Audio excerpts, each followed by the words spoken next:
Kasong rape ang kaharapin ngayon ng top 1 most wanted person matapos maaresto ng pulisya sa ikinasang manhunt operation sa Zamboanga del Norte.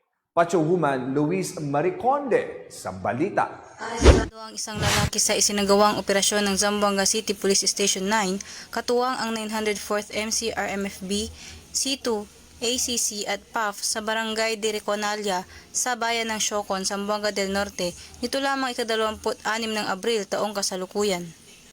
Kinilala ang naarestong sospek na si alias Aryong, 55 taong gulang, may asawa, elementary graduate at residente ng Zone 5 Barangay Taliasan, Zamboanga City.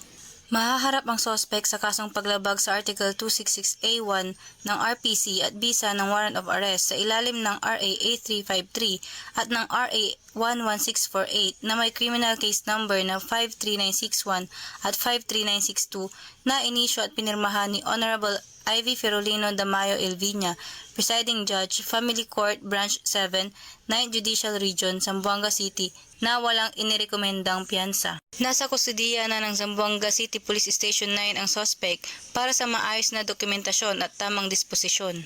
Patunay lamang na ang Pambansang Pulisya ng Pilipinas, katuwang ang ibang ahensya ng pamahalaan, ay hindi nagpapabaya sa kanilang sinumpaang tungkulin na huliin ang mga taong tiwalag sa batas, mapanatiling ligtas ang komunidad, at ipatupad ang kapayapaan ng bansa para sa umuunlad na Pilipinas. Mula rito sa Zamboanga Peninsula, nagbabalita, ako ang inyong PNN correspondent, Patrolwoman Luis Mariconde, alagad ng batas, taga-taguyod ng Balitang Pulis.